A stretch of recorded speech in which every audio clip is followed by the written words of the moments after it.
In 1 John, he said, he who commits sin is of the devil.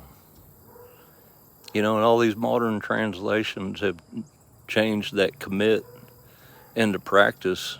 It doesn't have anything to do with practice. That Greek word is defined by coming into agreement with it and fulfilling it.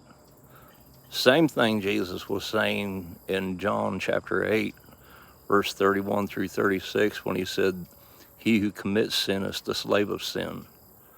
Or the same thing that Paul was saying in Romans 6:15, when he says, know you not to whom you yield yourselves servants to obey, as servants you are to whom you obey, whether it is sin unto death or obedience unto righteousness.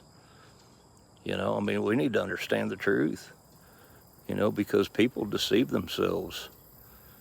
Just because we're still capable of sin after we're born again, Jesus was capable of sin.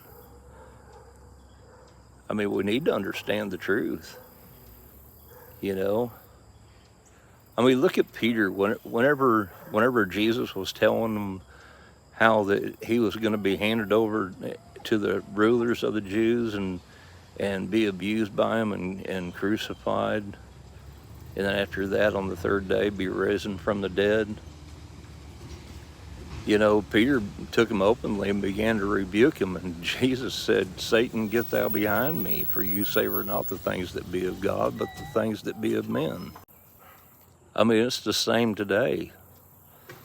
That's why the apostles made a point to say that Jesus was tempted in every way which we are. Paul calls him the second man, the last Adam.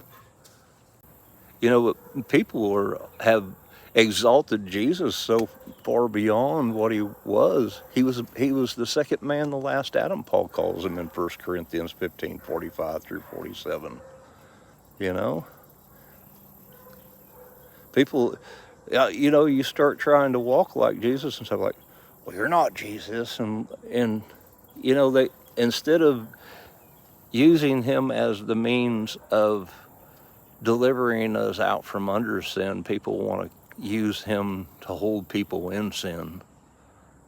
They're just a bunch of fools, because he was just like us. He was made like unto us that we might become like him. We need to understand the truth. Don't be fooled.